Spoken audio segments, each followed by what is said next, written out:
What's up, everybody? Welcome back to the Rant. This is our 20th episode, and we're going to be talking about the new DC Rebirth, which is supposed to start in June. Now, we mentioned it a little bit a couple episodes back, but we have a little bit more details now, and we thought it was important to follow up on that, seeing as how it's kind of going to change the whole DC universe around a bit. Josh, I think you should wave hi to the audience, because it's audio and they don't know any better. Josh, put down your middle finger. That's inappropriate. Saw through me. Saw through him. Ugh, the Saw movies. Terrible add-on. Alright, so, the DC Rebirth. What do you say, Josh? Do you want to give the little summary of what it's supposed to be, or should I?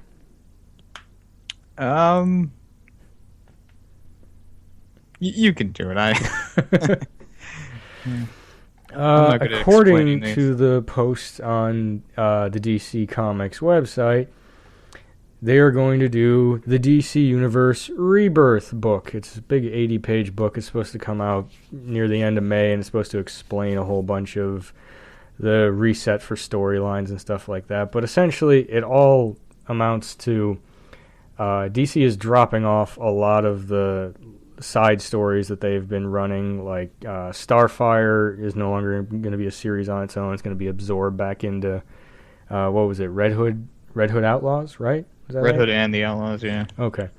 And a few others are going to be dropping off, and apparently they're going to focus pretty much on their main core characters that everybody has latched onto, like the Batman stuff, the Superman, the Wonder Woman, Supergirl, things like that. They're the main comic books that have been running for a long damn time. So it's supposed to kind of be a reset back to before the New 52 era started. I don't know how I feel about this. I had actually kind of grown to like some of the New 52 lines.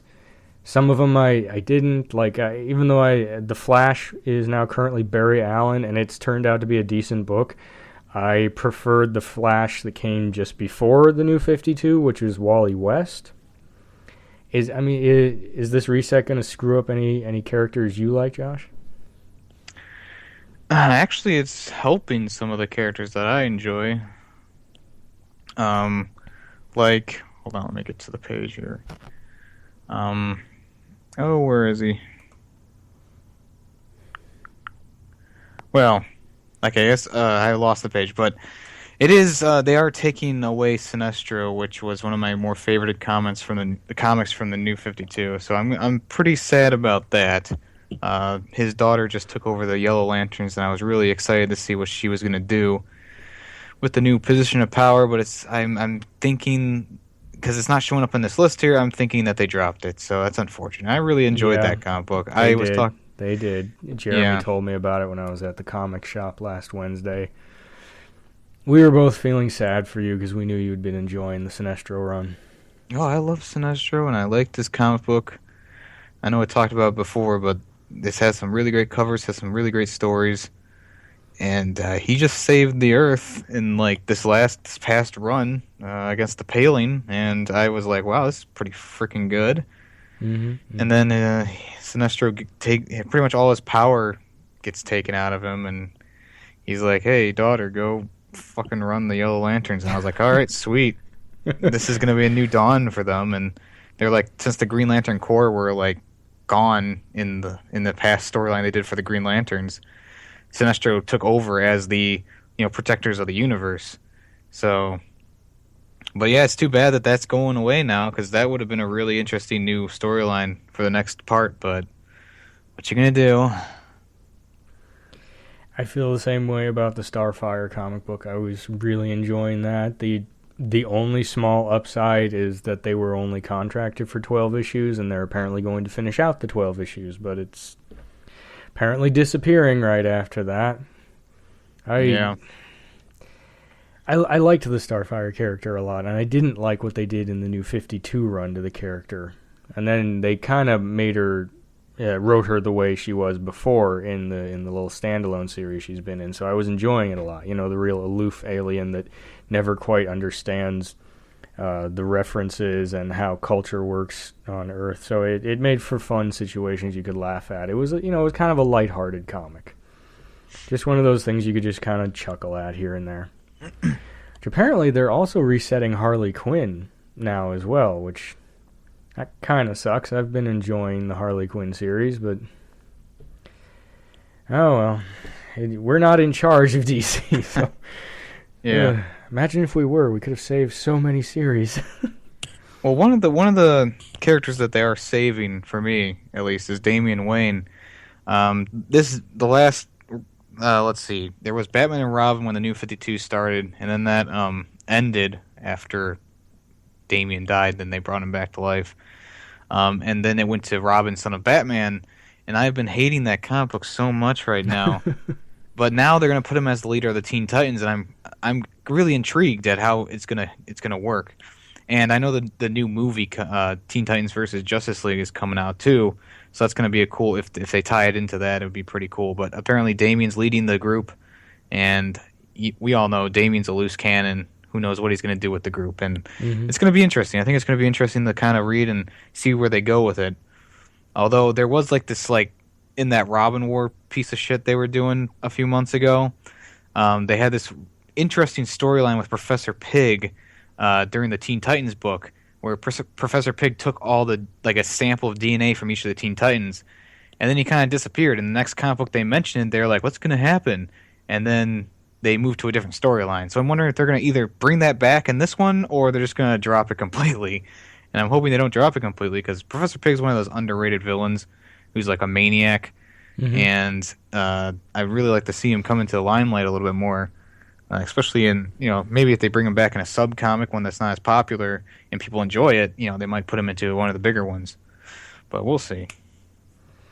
Still intriguing.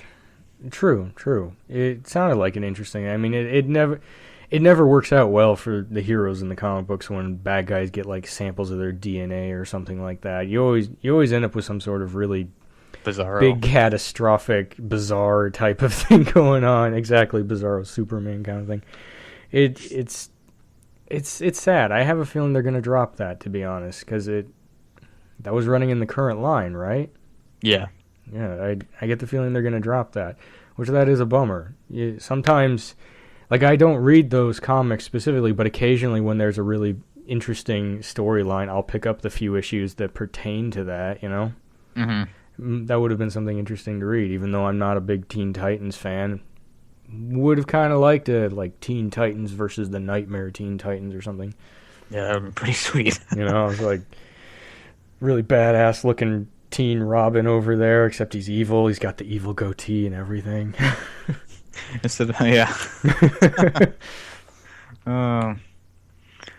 Pulling out a South Park reference there. I think it's time we talked about my favorite thing with the new Rebirth, which is All-Star Batman. There's no release date yet for it, but Scott Snyder is pulling together Batman's rogue, they're his classic villains. Not the Joker. He's done with the Joker. Oh, the thank first God. The first new, he was saying this on Twitter. The first storyline that's coming through in the All-Star Batman is a Two-Face storyline. And we have not had a good Two-Face storyline in so long. I know he appeared in Robin and Batman and Robin in the New 52, but hell, that was pieced together mumbo jumbo. I cannot wait for this. And apparently he's going to be doing one with Poison Ivy, Mr. Freeze, Penguin, and Catwoman, which are the ones he's announced. So I'm glad he's taking a step back from the Joker and Scarecrow and Killer Croc and some of those ones that have been in the limelight a lot lately. He's kind of going to these ones who have kind of been left behind. I know Poison Ivy has her own little series going on right now, but really... It's only a 6-book stint, though. It's going to be done real soon. It's half over already. So we'll see what happens, and I know Catwoman has her own ongoing series, but who's reading that? I read the first half I for one, would like to see some of those villains they haven't touched in a long time, because, you're right, they did use, Killer Croc and Joker and Scarecrow just constantly the last few years. They were in every one of the Batman Arkham games, weren't they? Scarecrow wasn't in the City, but he was in the other two, and then Well, there were references to him in Arkham City. Like there was that you could find Scarecrow's hidden lab in that one ship. yeah, that was that was pretty cool. Yeah, enjoyed I thought that was a neat little Easter egg. Go in there, find some warped You know, test subjects. they really skimped out on Killer Croc in the Arkham series though, because he was in the first game as a big major character, and then the second game he's a Easter egg, and in the third game he's not in it until the DLC. So it's like, all right, just throw this character away. Yeah, they did some weird stuff in the Arkham games with the villains. Like Oh. I don't know why Bane was a side character in that. It wasn't even an important thing in the second one. I Yeah, feel in like the you can first get game, more mileage out of Bane. You know what I mean? yeah. The first game, he's kind of like, it fits. He's in the lab. He was Mhm. getting tested on. He gets infused with the Titan, and he's like, "Fuck you, Batman!" And there's a cool battle with him. Then he gets, thrown into the lake, and then he comes back in the next one. He's like, "Well, I've kind of mellowed out a little bit, Yeah. Changed That up was a my surreal moment for me. And then he didn't even come back in the last game, and because he was such a key player in the Arkham Origins, but I don't count that as one of the games in the main series. Yeah, I don't. That one's not even on my radar. But what are you gonna do? And then they throw the Joker in all 4 games. I'm so goddamn sick of the Joker. I really Yeah, am. At this I point. think we're finally gonna be going past him, because most of the comic books that are coming out now, I mean, he's not even come up in any of them. And I think after Suicide Squad comes out and Jared Leto bombs, my prediction, and after the Killing I Joke second that. movie, after the Killing Joke movie, I think everyone's going to be Jokered out. So we'll see what happens. They'll probably bring him back in like the next Batman, Superman, Justice League movie. But Well, let's just make Injustice 2, and Joker will be the supervillain again. yeah, they could do that too. Well, Joker was the whole reason the Injustice game was the Injustice game. In that alternate reality, friggin' Joker did a Superman to the nightmare limit. thing and pushed Superman over the edge. Yeah. Oh, I'm so sick of the Joker.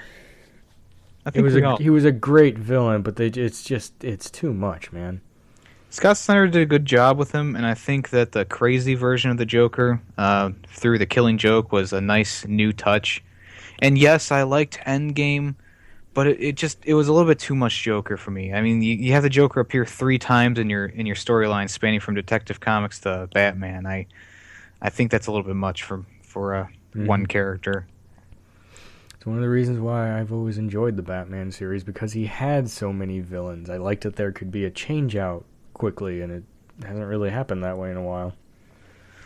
Yeah, another character they were using a lot was Mad Hatter, and he actually had some great storylines, like in Detective Comics and in the Dark Knight series. Mm-hmm. And they introduced this new character. I think she was called White Rabbit in the beginning of the Dark Knight, and I was like, "Oh, this is gonna be interesting," because she had like this dual personality where she could split into 2 people, blah blah blah. And she appears on the cover of like Dark Knight #8, and then she's never seen again. She wasn't even in the comic book. Never seen again. Gone. And I was like, okay, so I guess the Mad Hatter killed her or something? Like, no one knows. Then he comes back in Detective Comics, completely different character. I was like, well, I guess they forgot about her. they were like, oh, who? What? Who? DC trying for a shake-up again. Well, I suppose we could list off all the comics that are going to be going with. There's a lot of them. Do you think the listeners would appreciate that, Josh? Let's just go over the main bullet points. Like, I mean, all the character, all the comics are getting rebirths. We don't need to go over that, but the number one's shipping twice monthly, which are going to be $2.99, which is a fair price for twice shipped comic. Got Aquaman, Batman, The Flash, Green Arrow, Green Lanterns. So it's not Green Lanterns, Green Lanterns, Superman, and Wonder Woman. The Green Lantern. It makes me think of like Green Lantern and his interns. I got a dumb brain, I know. Well, everything is apparently going to get a new number 1 slapped on it, even though some of them are picking up where the old storyline left off, I guess. There's only 2 of them, though. Oh, well. Well, Batman Beyond and a couple others. I don't feel like skimming the article all over again, but most of them seem to be a reset. But there's a few that are picking up with the old storyline, I guess. Like Action Comics, Detective Comics, which those number in the 900s for issues. That is a lot of issues. Yeah. I suppose it's not surprising. I mean, before they did their New 52 reboot, wasn't Wonder Woman up in like the 600s or something like that? Yeah, she was at like 660 something. Yeah, there's a lot of damn comics. Yeah, I see. Yeah. I can understand doing like a rebirth or reconfiguring or whatever you want to call it when you've got that level of issues stacked up for something, because then I feel like it's just really hard to keep storylines straight and to not reuse lines and stuff like that. Right. But you know, I think the Flash has been running since the beginning of the New 52 run, and they're only like 40 books deep. That's nothing. You know, that is literally nothing compared to some of the older runs. So for some of this, I don't know. I'm feeling edgy, especially since I haven't found details on some of them. Like, I don't know what they're doing with the Flash, which is one of my favorites. You know, I don't know what they're doing with Harley Quinn. Granted, they're bringing back in some of the other ones, like new ones. I mean, like I've never heard of Superwoman. Have you? No. Like, I've heard of Supergirl, and I know of Power Girl, who's one of my favorite DC characters. It's kind of underused. They do have Earth 2 listed in the lineup, but every time they throw Power Girl into a comic, it's kind of like Starfire. It's always with a team or a partner. There's never a solo run. I'm thinking Superwoman is going to be like an alternate world kind of thing. But, I mean, all we have is a freaking sketch, so not really. Yep. And it's not coming until, what? Those are the last rounds. They're fall. Yeah, they're scheduled for fall release. Yeah, the first round of stuff that's supposed to be hitting in June is Aquaman, Batman, The Flash, Green Arrow, Green Lanterns, Superman, Teen Titans, and Wonder Woman. Those are all supposed to be starting in June, along with Action Comics and Detective Comics. Yeah. Which, ironically, most of those are going to be shipping twice a month. Yeah, I guess I don't really mind, but I don't with the price being $3. Yeah, if it was still $5 per comic, I'd be like, well, I'll get every other.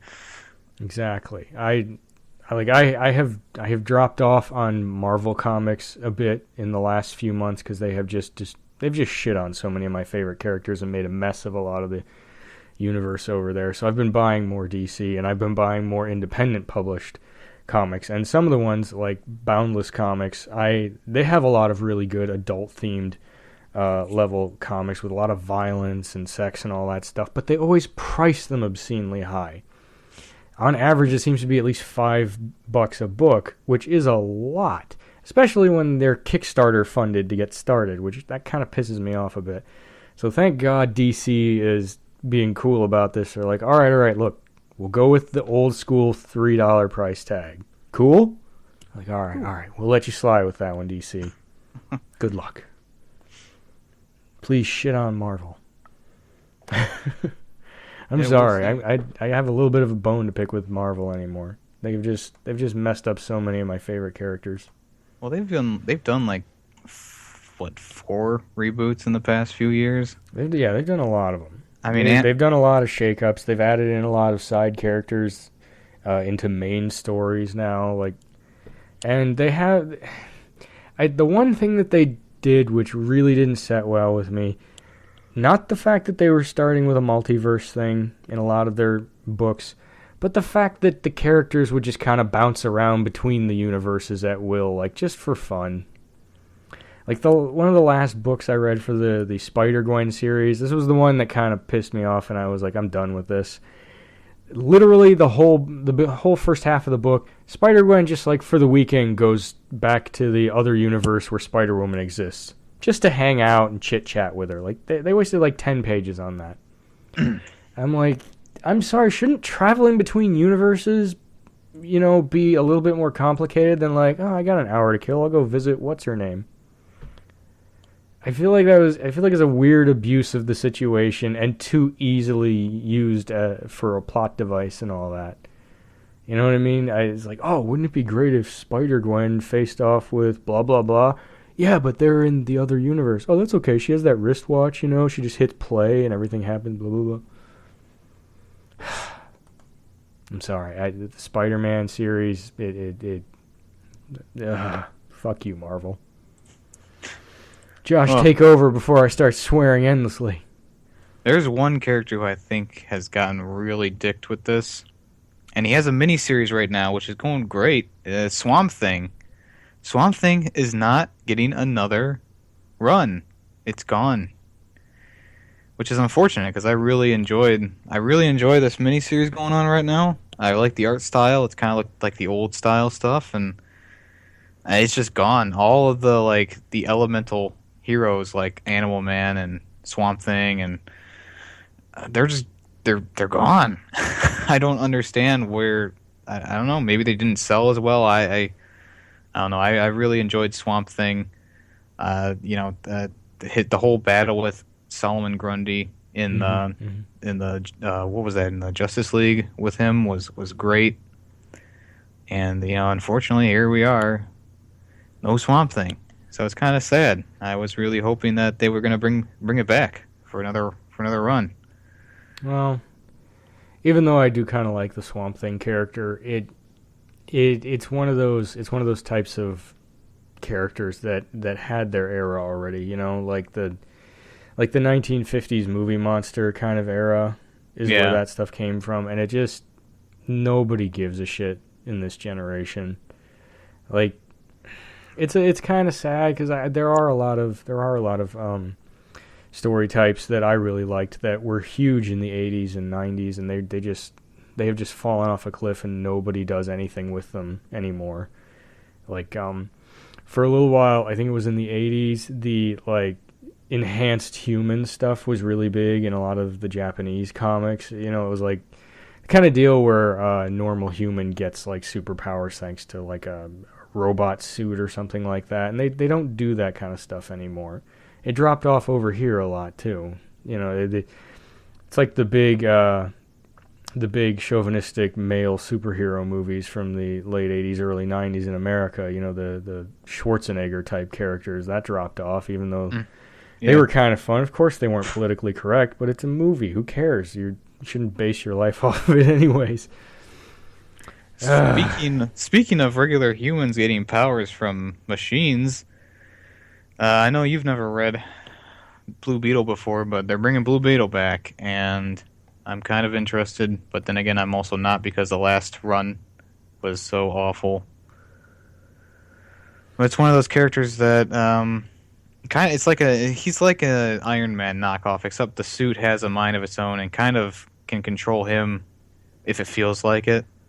And there's been a few storylines in the past where it's just it's the same thing over and over again. The suit is actually part of an alien species that wants to rule the world and blah, blah, blah. And they use him to try and conquer the world, but he overcomes it. And I'm hoping they don't reuse that storyline again.